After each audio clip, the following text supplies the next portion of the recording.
Delighted that so many of you have come to this session. It's my privilege to introduce to you our workshop leader today, Father Sean, is it Levine or Levine? Sorry. Has been an active member of OCCAMPR for many years now. He has a master's, an MDiv, and an MS, and is a Doctor of Ministry candidate. He's a major in the U.S. Army, family life chaplain at Fort Belvoir, Virginia, and he is a priest in the Orthodox Church of America. We welcome you, Father Sean. Thank you very much. Oh, I should say what you're speaking on. Oh, sure. Let me do that, since Ancient Faith is recording this. I am so sorry. It's Overcoming Reductive Objectivity, the Phenomenology of Subjective Personhood, and the Therapeutic Encounter. Thank you again. Is that better? Okay.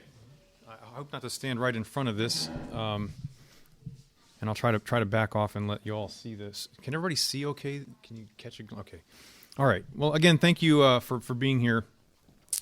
This is quite literally a workshop. I'm asking you to help me to think through some things that have been on my mind, and so I'm gonna present this and hope that it is coherent, but also it's a work in progress that I'm asking you to help me think through it. And my plan is to leave lots of time for conversation. I always say that, and then sometimes it doesn't happen. But I'm really going to try, because I want to hear from you about this. So that's the goal today. The relationship between the science of psychology and the spirituality and psychology of the Orthodox tradition is kind of what I'm aiming at. This all started for me last year when we were having the Jungian psychology. We had a panel discussion where we were talking about the psychological method of Carl Jung. And at the very end of the question, at the very end of the whole thing, there was one question. Somebody asked, "Hey, can we? Is it dangerous? Is it dangerous to explore Jungian reflections on alchemy and archetypes? Is that dangerous? Could we end up beguiled by these spiritually charged notions and quasi-Gnostic explorations? And can we find ourselves in doing that in delusion and captivity to elemental powers and principalities?" Not a bad question. That's an important question. Is this dangerous?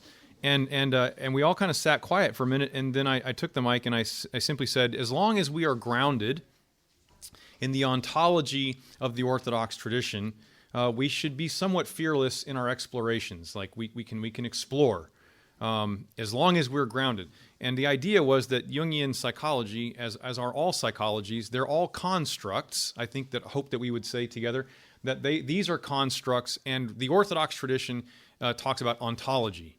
The ontology of the uncreated and the ontology of the created in relationship within the Orthodox tradition.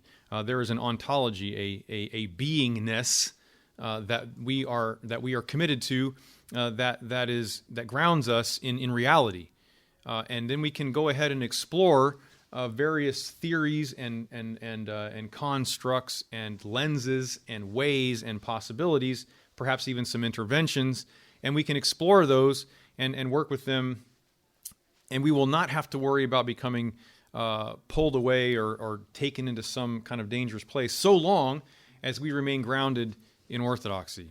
In particular, then, that means partaking of the sacraments of the Church and dedicating ourselves to its teachings and to the patristic tradition. If we do that, then we can go ahead and study. I still believe that.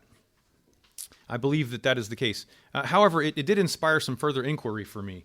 It begs the question, how does secular materialist psychology interact with Orthodox spirituality? What cautions should we attend to in this work? More closely related to the theme of this conference, how do we avoid the inherent isolating and aggressing tendencies of materialist science when working with psychology in an Orthodox setting? How can we use scientific psychology and not abandon the only hope that we really can truly offer to anyone, the hope of communion, as opposed to the secular humanist vision of psychological wellness? Those two things may not be entirely commensurate. It's upon this that I'd like to reflect today together with you, and then ask for your reflections on what I have to present. So first, I just want to be clear about some guiding assumptions that I take for granted. These are things that I assume, and maybe we agree on them, and hopefully we do, and if not, I just want you to know where I'm coming from. One, we want the best for our clients. I'm speaking particularly about psychotherapy, but I think that goes across the board to anyone who's trying to help anybody. Whoever approaches us for help, for guidance, for healing, for that sort of thing, we want the best for them. What's best for our clients, for us, finds definition in Orthodox Christianity. So that is the guiding presumption that we are Orthodox Christians, and not just Orthodox Christians doing somebody else's work, but Orthodox Christians doing the work that we're doing within the Orthodox perspective. So what defines best for people is part of our tradition. Orthodox Christianity establishes a distinctive theologically oriented anthropology, without which we cannot function with integrity. That's part of our Orthodox Christianity, and His Grace mentioned this last night, that this is, I guess I hadn't heard this before last night, this is one of the most now studied elements of tradition, of Orthodox tradition, is our anthropology, the anthropology of the Orthodox Church. So the view of the human person that Orthodox Christianity establishes is for us important. The heart of that anthropology is being created in the image of God. Does anybody speak modern Greek in here? Modern Greek, anybody? Okay, so my pronunciation cannot be thrashed, at least now. Great. The second phrase, it's in Hebrew, I can't read that. Genesis 1:27, but then also the second phrase, kat ekona theou epiesin avton. He created him, humanity, according to the image of God. God created him. And then the second phrase, which I will not burden you with my Greek, male and female, he created them. That's Genesis 1:27. That's paramount for us. Humanity is in the image of God. So that's an important part of our theanthropological commitment. Image and likeness of God explodes all materialist presumptions about the human person. I take that for granted. But that makes it difficult because all psychology operates within an immanent materialist frame. So it makes it a bit challenging in this sense. Next, we can only facilitate what is best for our clients if we approach them in a way that aligns with their actual constitution, who they are. So if you approach somebody as a brain without a heart, you're probably going to mess that up. That at least from an Orthodox perspective. The question, who is it that I'm treating? Not necessarily what is it, but who is it that I'm treating? Not who's their family of origin, where do they come from, but who? What is this in front of me? Strikes at the core of all psychotherapy. If you don't really know what you're treating, then you might miss. It's an important thing to know what it is that you're dealing with. Psychology, this I take for granted. Psychology functions as an applied philosophy.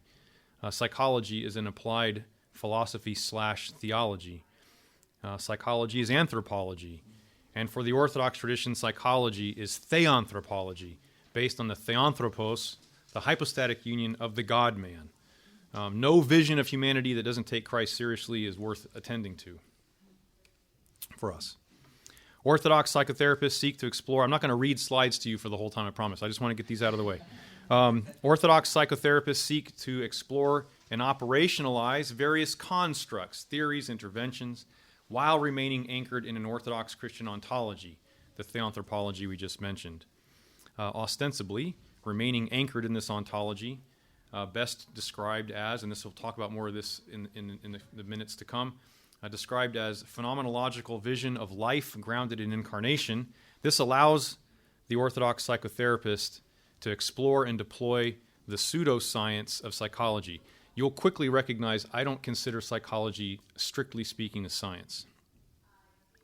Without succumbing to the inherent materialist reductivity that governs psychology's worldview in general. I think that's the end of that. Okay, so those are some things I take for granted and that I may not defend very, very strictly in the minutes to come. They're kind of in the background. The goal that that we're reaching for here, explicating this endeavor under the rubric of phenomenology, will assist us in avoiding the violence and isolation perpetrated by the objectification of the human person that seems to me somewhat inherent in the materialist assumptions of modern practices of interventionist psychology. The human person is a problem. I am going to solve it. Versus the human person is a mystery. I will never get to the bottom of this. We want to care for others with a humanity-affirming therapeutic attention that maintains the profound and irreducible subjectivity of our clients. Not to do this, I'm equating with isolation, with the idea of isolation and violence in the psychotherapeutic world. Want to maintain the subjectivity of our clients. This is the source of hope through communion that we offer to the other.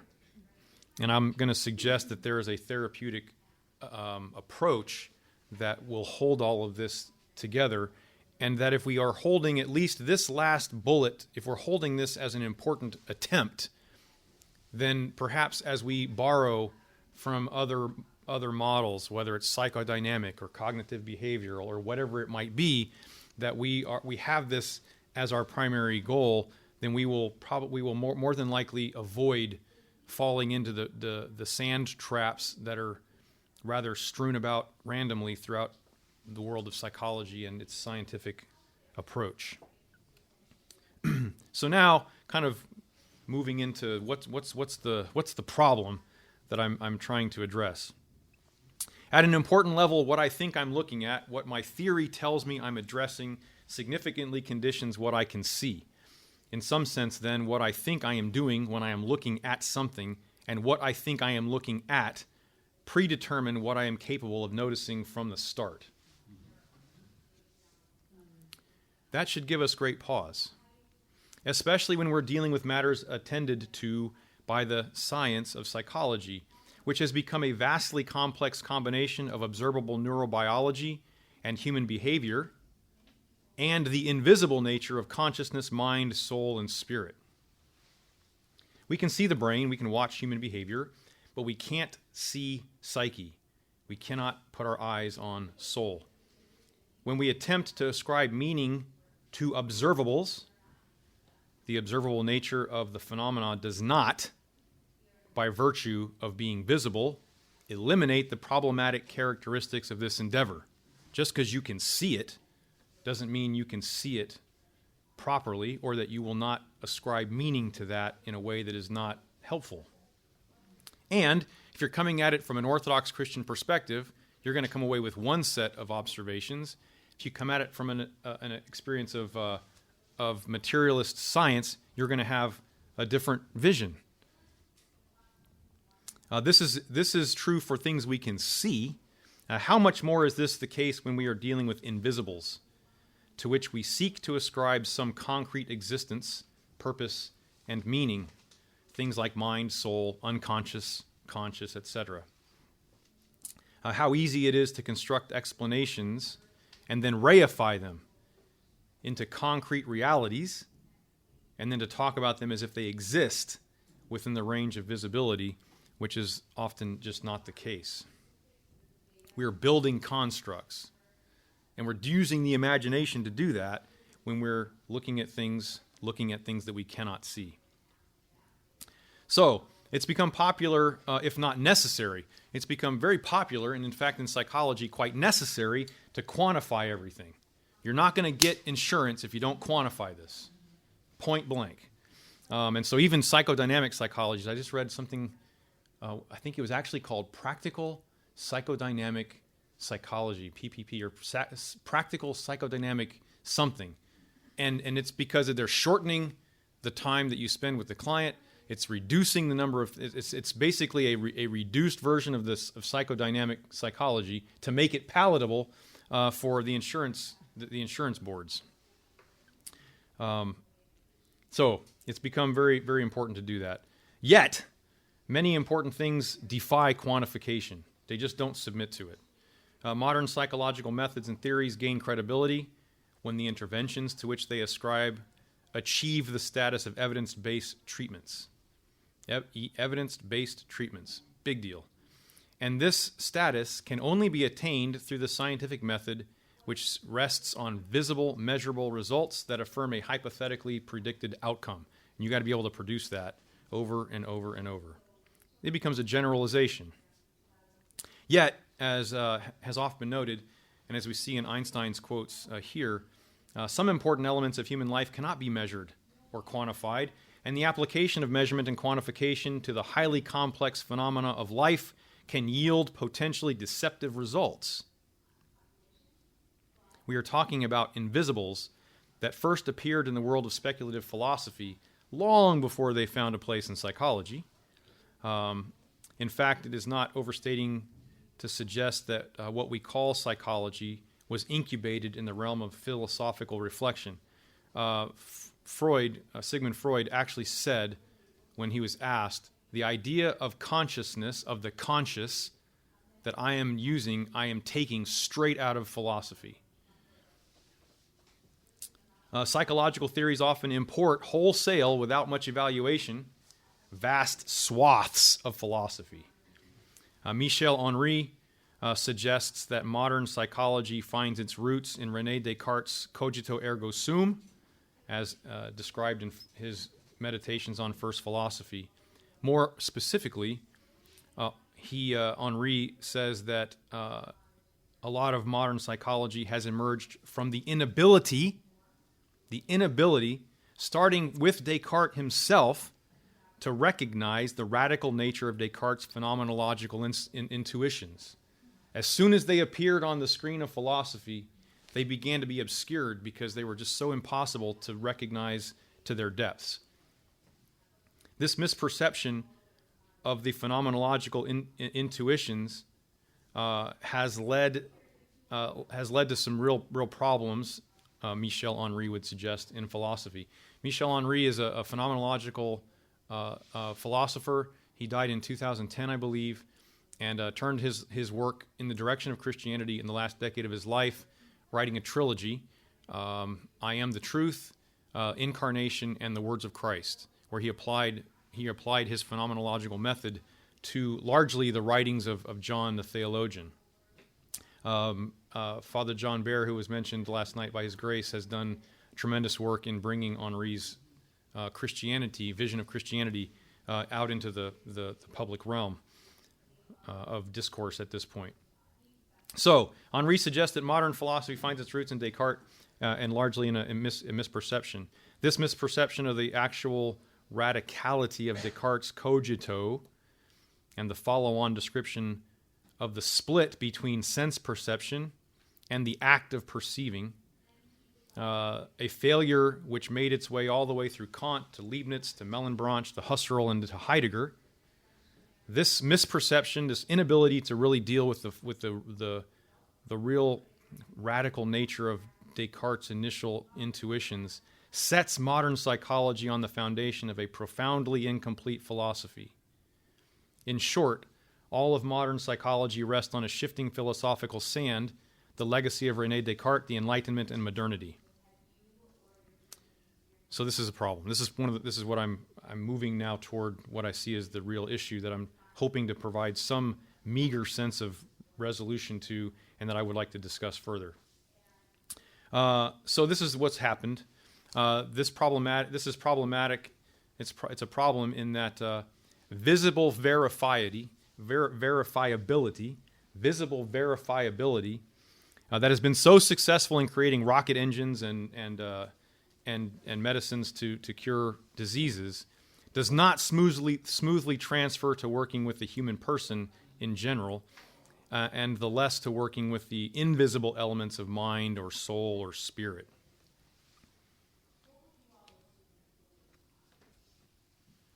And so, from Henri himself, every problematic, every science, and philosophy itself, they obey this same thematic. They objectively aim for reality and easily take the preconditions of its knowledge for those of reality. That's where we quickly begin to reify lenses before we see clearly what those lenses bring into our vision. So from the start, the challenge to seeing reality comes with the act of attempting to observe it.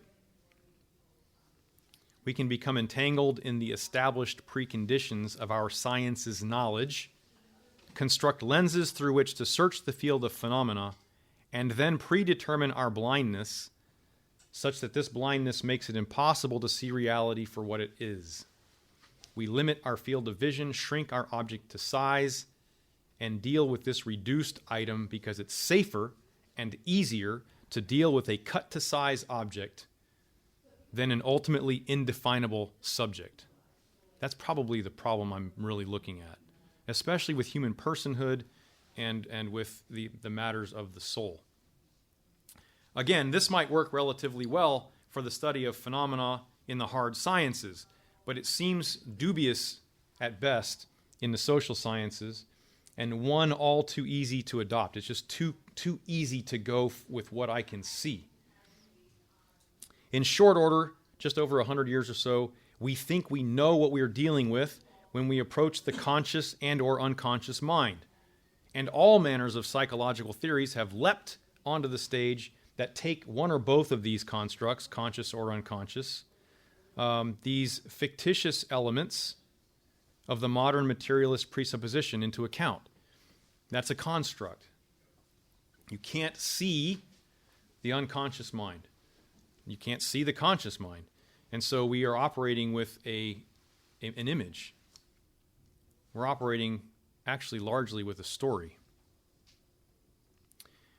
What if we're just telling ourselves elaborate and ultimately indeterminable stories?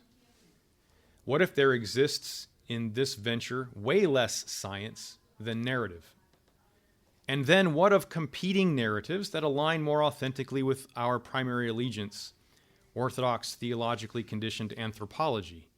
We have just a vast array of competing stories. Some of them put themselves off as science. It's a science. You can't controvert that. Oh, yes, I can. You know, that's the thing. And so there is the narrative of scientific verifiability. Look, I can see it. There's a repeated pattern of behavior. It's caused by this.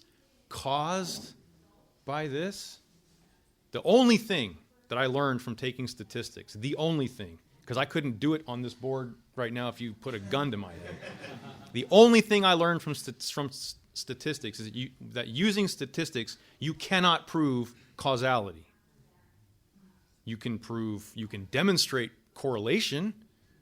And then between what you are observing and what you correlate that to mean, there's this tiny little space, and in that space you can fit the whole universe. It looks small, and everything can fit in there. That's the only thing I got out of that class. I'm glad I took it for that. But I mean, you cannot prove causation. And so sometimes I wonder if we're just talking more about storylines than we are with quote unquote science. What receives the place of primary explanatory power for us? What does? Our psychological constructs, made more of story than of anything verifiable by science, or our theologically defined narrative of human being and our purpose and our telos, why we're here and where we're headed. As much as I dislike the word because it's become so overused, spirituality, it's just become increasingly banal because it's been just applied in so many different directions in secular humanist jargon. I don't like the word, but I believe a proper use of the term aims at what I'm trying to describe.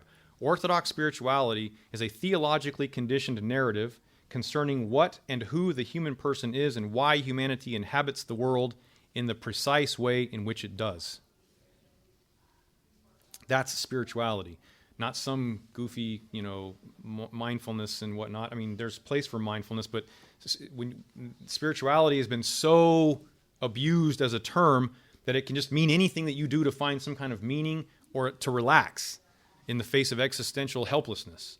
And I'm not using it that way. I'm talking about this theanthropology that is so formative of our tradition.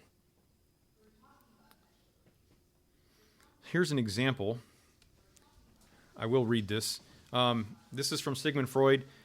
So he's talking. Someone's challenging his idea of the unconscious, and why to study it and why to pursue it as an idea.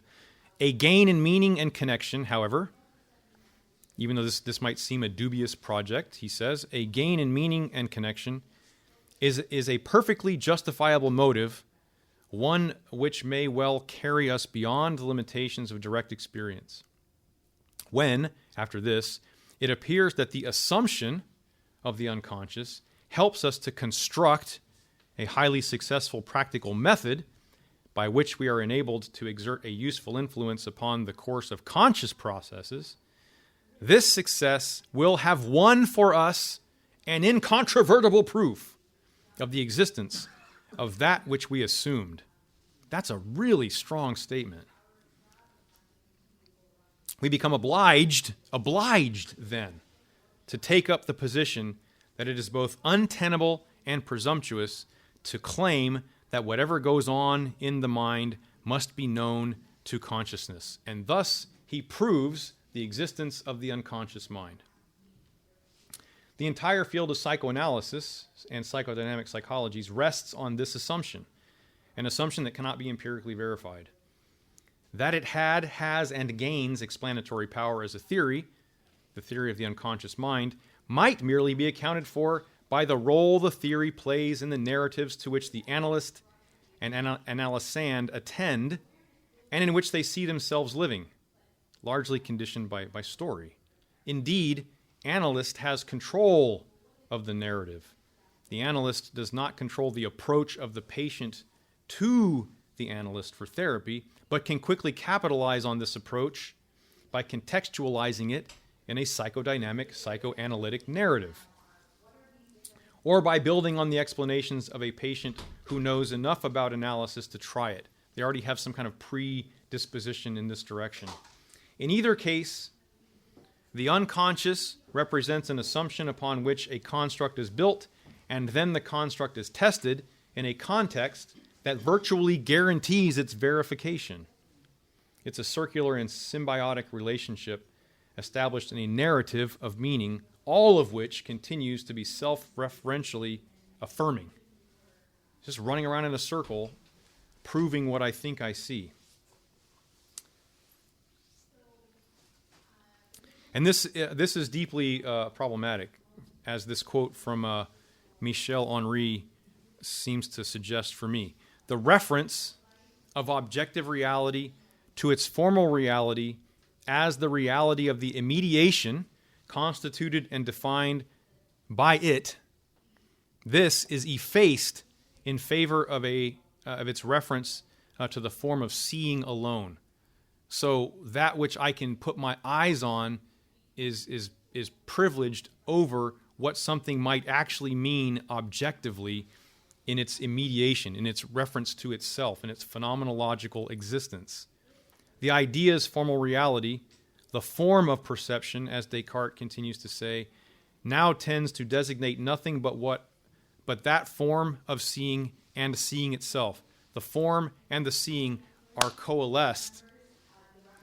And the amphibole, the equivocation that we see in Descartes, the immediate reabsorption of seeming to see and seeing in his first meditation on first philosophy, gives way to concealment. Suddenly, you're unable to see what you're trying to look at because you have been captured by its initial projection.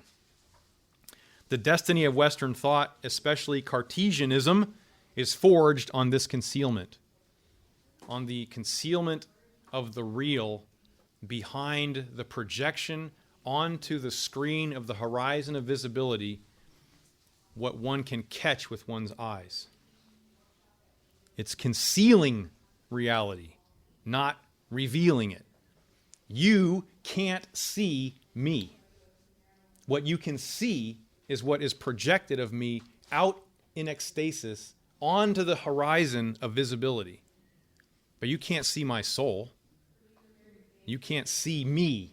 You can only see what is projected before you in the light of day. And phenomenology in general has tended to get caught up with phenomena. This is Henri's criticism of modern phenomenology in Husserl and Heidegger. They're caught up with what you can see, never asking, how does it show up? And what does it actually mean? And is there something more? We become immediately captured by what we see, and it forms a concealment by way of reduction. I will take what I see for what it is, and there's much of it that I cannot see. Again, this doesn't work. This isn't so problematic when you're dealing with a virus under a microscope, but when you're talking about a human being, I would argue it's a little bit more problematic. This concealment is the result of the reduction of knowing to visible objectivity, to what comes out into the light of the visible, which actually obscures the reality of that which appears. You can't see it in its fullness. More to say about that, but I think that covers it. So, what is psychology for me? Where philosophy has failed over and over, again and again, to recognize the radical unknowability of the soul, mental sciences, in the wake of Freud's postulations, has attempted to fill the gap with verifiability through the scientific method. Since the soul cannot be seen or known, mentality has become the focus of psychology, the visibility of mental activity through neuroscience and observed behavior. It is an attempt to capture the immediation and the self-immanence of life, which cannot be seen, to capture that in the visible horizon of finitude, where seeing is supposed to be believing.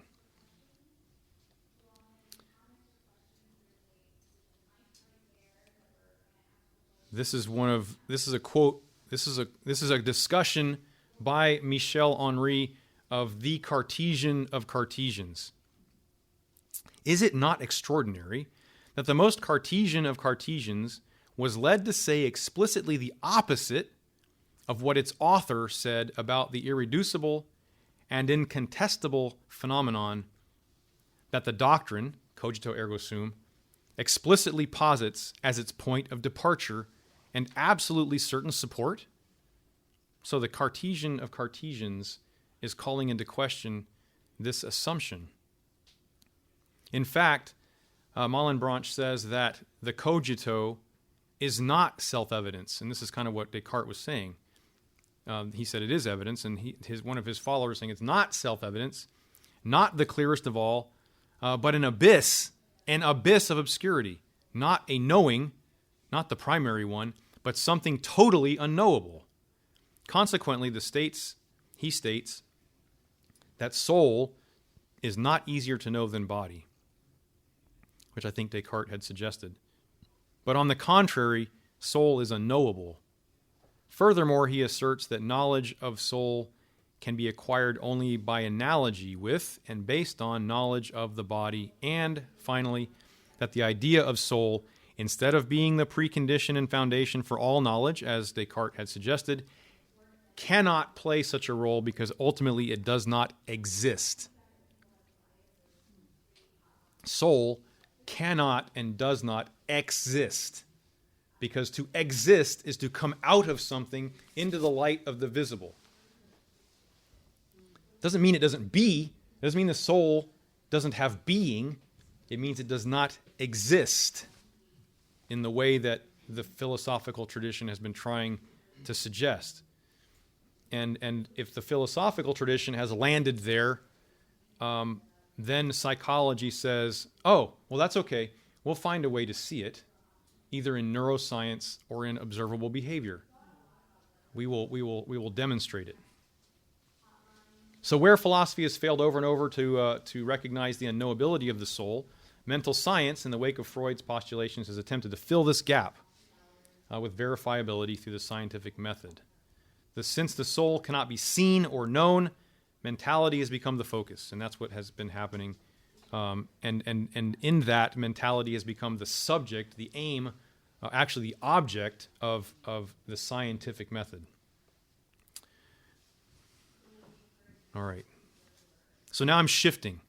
I'm kind of slowly moving out of Freud and psychology and kind of beginning to talk now about more of the phenomenological vision of Michel Henry. A really important, his book is full of these. So I mean, these are two representative quotes. It is this conception of a person as a being of the world that Christianity pulls apart. It does so inasmuch as it understands man, humanity, on the basis of his transcendental birth as a son of life, and consequently, if life is God, as a son of God. Next, regarding the problem that concerns us here, it is a matter of arriving at a definition of man, humanity, that rejects as basically improper a naive realism that inserts man into the world as a real element, an element homogeneous with the substance of which this world is made, and consequently subject to the same laws. Orthodox theanthropology would, with Henri, say you can't do that. You can't insert the human being into the world of things as a thing among other things. He explains this at length in his book, and I don't have time to go through all that, but that's the presupposition that kind of begins, I think, to aim toward our anthropology.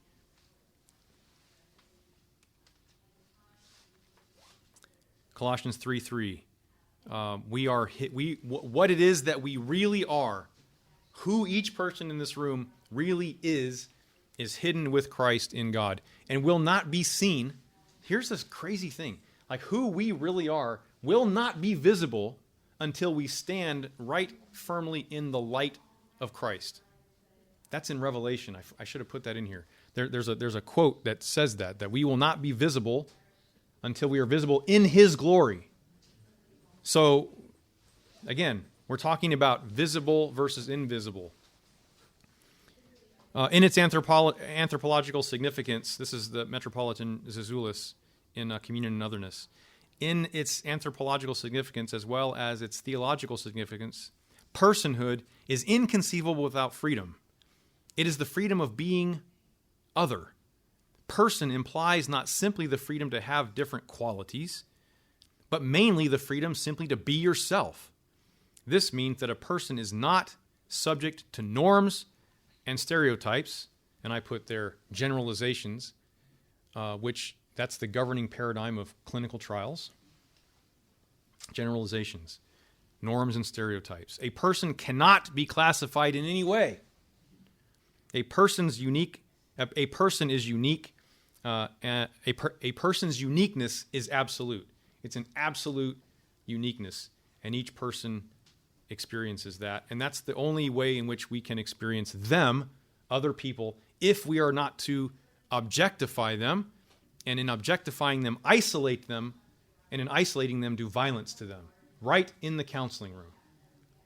That's what I'm hoping that we would all want to avoid, but rather to recognize them as absolutely unique, and in doing so, opening the door for communion with the other, recognized not as an object of my study, but as a subject with whom I am engaged in relationship, communion, and that's hope. As His Grace said last night, and I have much more reflecting to do on this because he blew my mind when he said the thing about the fragment, that the fragment, divided yet never disunited, eaten yet never consumed, sanctifying those who partake thereof. That's the fracturing of the bread before Holy Communion. Divided, yet never disunited. And in dividing and giving Himself to us, He pulls us as those who are divided from one another, as those who are fragmented in ourselves, into integrity. It's amazing. I have to do a lot more with that. But this is, I think, what Zezoulis is talking about in terms of the absolute uniqueness and this idea of communion and otherness. You can't have communion with an object. You can only have communion with an other. And the other is that which we recognize as absolutely unique and irreducible. How are we doing for time? Dadgum. Okay. Gotcha. You're almost there. Michel Henri. I'm presenting a lot of him because I'm working with him a lot, and I'm asking for your reflection on some of what he has to say. Self exists neither in the before or in front of. That's out here in the realm of visibility, which by themselves aren't even possible as such. There is no, strictly speaking, just a before or an in front of. The self is a phenomenon of life welling up in the radical interiority of its self-affection, of its experiencing itself, of consciousness, simultaneous with and identical to it. It's interior. It's hidden. It's obscured. It's invisible. That the before and the in front of do not exist as such by themselves, but only as before self and in front of self, preconditioned by that self, means that interiority is the precondition of all exteriority. Self is the precondition of representation. And the problem is, all of philosophy, and now all of psychology, has been hung up on representation. That which represents itself in the light of visibility, against the horizon of that which one can see. That's what we take for reality. And what he's saying here is the reality is interior, and is in fact the precondition for any kind of self at all. It's not the self out here that makes it a self, it's the self in here that makes it a self, and that is invisible. So we have two humanities, at least, maybe many more, but at least two, and thus two different psychologies. The materialist science of Galileo, when he just kind of wrecked our whole idea of mystery. So Galilean materialist scientific humanity, the cells and the blood vessels and the ankle bone and what we can see. And then we have Johannine transcendental and theological humanity, the theanthropos conditioned human person who does not belong to this world. And so we're talking then about how the whole idea then is what's happening when I am encountering another person. Human personhood derives an ineffability, it's a mistake on my part, derives an ineffability from humanity's transcendental birth in life, whose essence is defined by ineffability. Being in God's image, there is no way that the human person cannot in some way experience the ineffable in our constitution, because we come from and are stamped out of the ineffable. The human person is inexhaustible and thus irreducible to categories, in particular psychological theories, modalities, and interventions. We cannot be reduced to that level, and doing so, I would suggest, is a form of violence. Psychotherapy then must aim at encounter in communion and experiential reaching. I like to use the word and instead of an, apparently, sorry. An experiential reaching where deep speaks to deep in a theanthropic and an anaphoric encounter. Of thine own we offer unto thee on behalf of all and for all. That's happening in the counseling room. If it's not, we're just doing wellness. We're not doing psychotherapy, healing of the soul. Making space for this encounter is the work, I suggest, of Orthodox psychotherapy. Opening the space where a table can be set, an altar table. Stephen Muse asked me recently when I was complaining about difficulties in counseling, he said, where is the altar in your counseling room? Where is the altar between you and the other? Where is the anaphora? What are you doing? And the idea is that the other and I bring to this encounter together. We bring grapes and we bring wheat. We bring water and we bring yeast. And we make bread and wine together as we encounter one another. And we offer it to God in the work of our encounter. And he offers it back to us as his own life in love.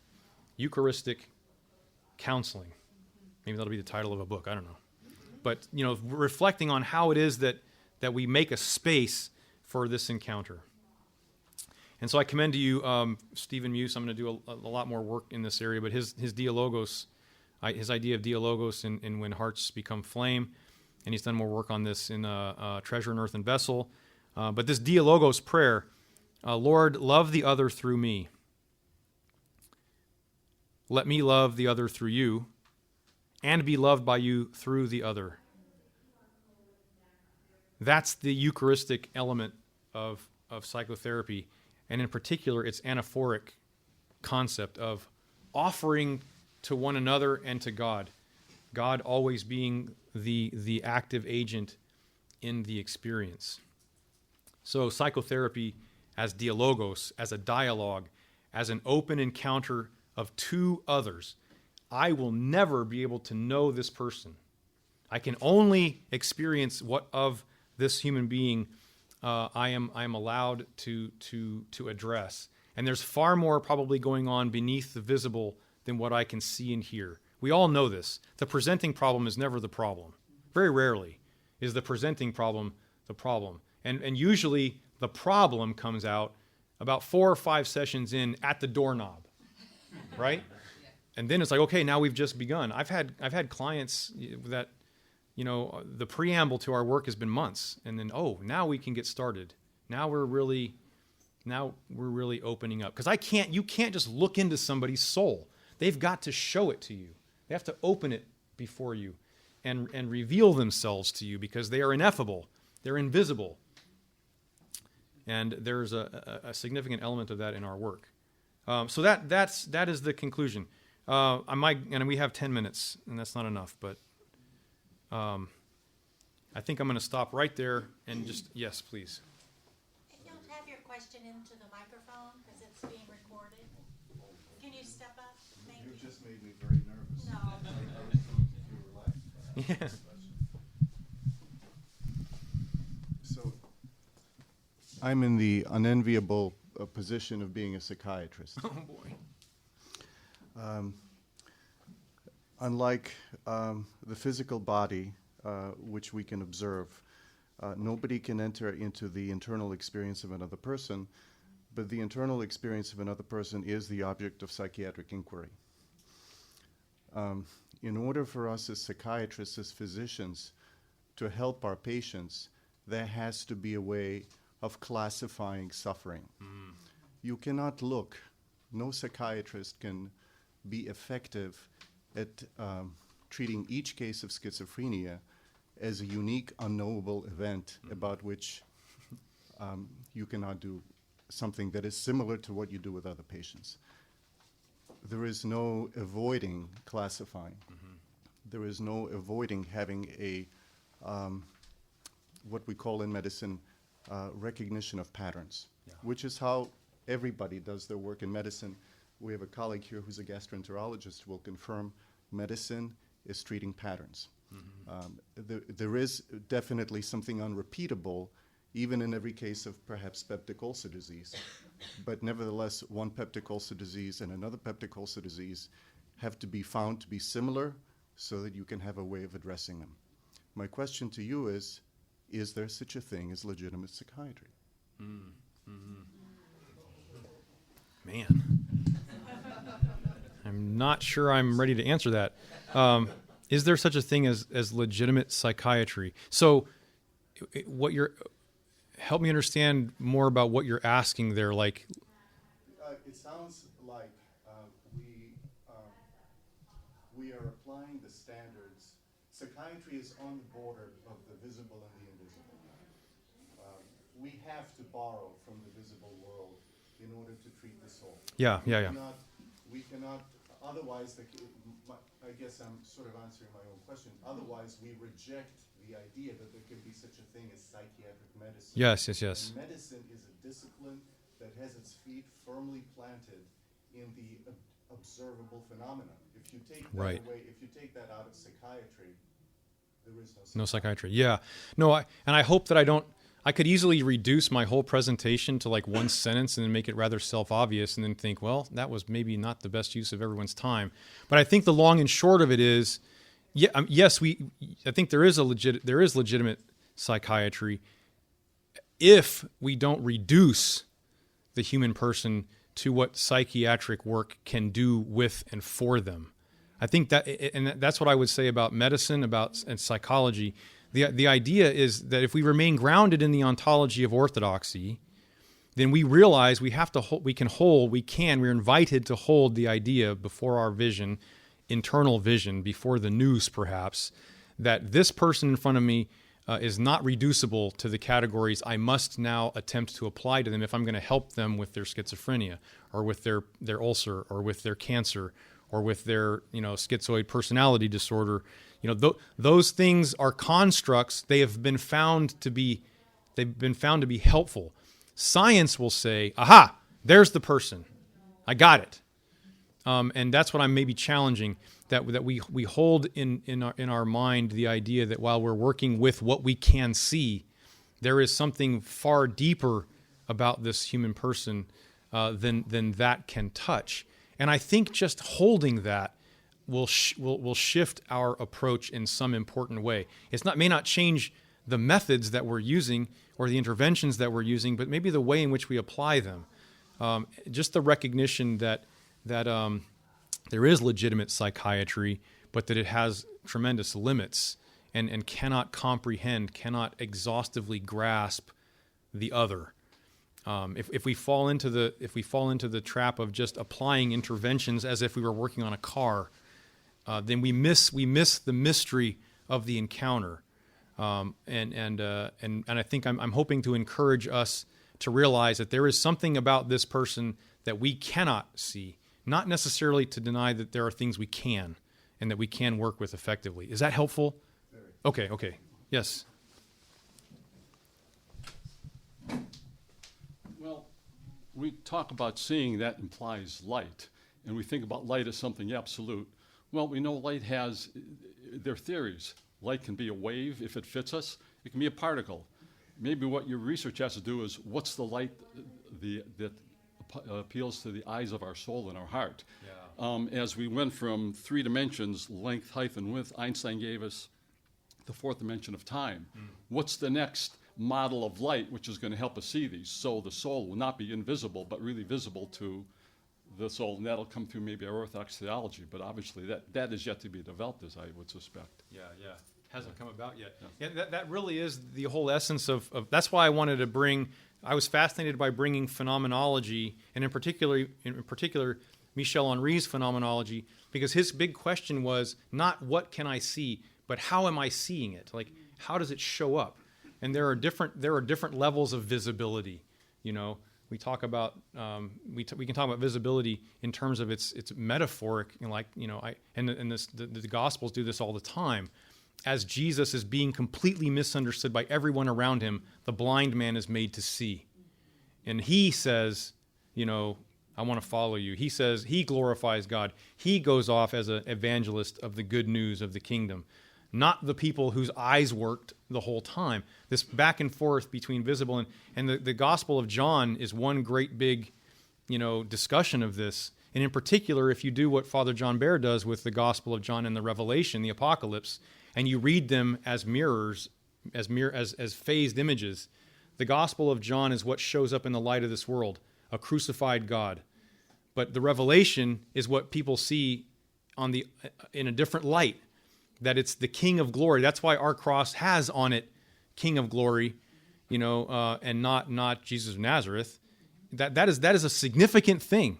We're looking at the cross with different eyes and in a different light than the world can see it. They saw a dead insurrectionist, and we see the King of Glory enthroned. And this is a real light. It's just different than the particle theory and the wave theory. It's right. A real light. Yes. And the soul, who a person really is only visible in that other light that doesn't register in this world. And if we take what we can see then for the reality, then we leave out a whole swath of ontology, and it's reductive and it's violent. And there can be no communion there, and thus no hope, ultimately. And so I'm just, we have to see what we can... That's what Watson and Crick did the DNA. They thought they could understand life by understanding DNA, and that reductionism is wrong.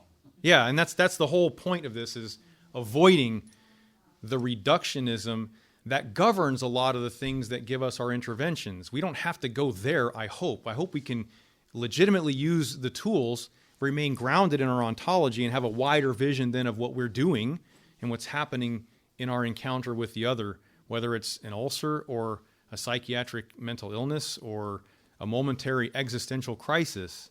So I think we have time for one more. Yes, sir. Thanks, Father, for your comments, and Boris, yours as well. As a physician and a scientist and living in the created world where we can clearly experiment and understand things that are created, our bodies work just like other animals, but we're different. And this is your first comment about we're created in the image of God. That's a mystery. There's so many mysteries in our faith that we don't try to explain. We accept it. And when I became Orthodox, I understood this. I learned how there's a separation and the Latinization of the faith and how we try to logically explain these mysteries, right? And that's the wrong thing to do. So while I can treat an illness that has a mechanism, I understand how it happens, and maybe even some psychiatric diseases that way. It's a neurotransmitter problem. There's deeper mystery to all mental health. And the hospital, as the church as the hospital for those patients, the treatments often have mystery to them. Partaking of the sacraments, these are mysteries that we don't understand how they work or why they work, but we know they work. And the church is, for all antiquity, has prescribed that treatment for everybody. So I relate to my patients not because I have GI illness, but because we're both sinners, we're both people. And it's their sin sometimes, or some deep-seated issue that's not physiologic, but it causes a physiologic manifestation, right? So irritable bowel syndrome, so many patients have experienced emotional, physical, psychological trauma. And as soon as I can identify that, I can tell them that I'm not going to be able to help them. It's not a medicine. I can use every medicine that we have, and it's not going to make them better. So I have to get them to someone that can help them. The problem in psychology is that we just don't have enough that are orthodox grounded, right?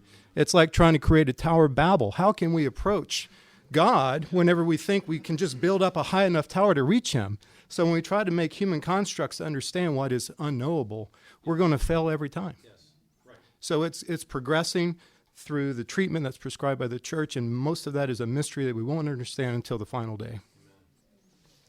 That is a perfect conclusion to my talk. Thank you. That was wonderful. Yeah.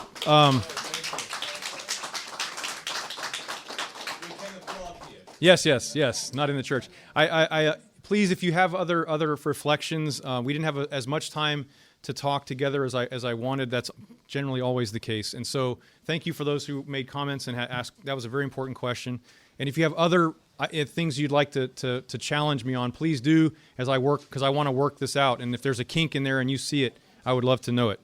Thank you. Thanks, Ancient Faith Radio, for being here. And thank you, Miss Brenda. Thank you, Father Sean. Yes. God bless you. Thank you so much.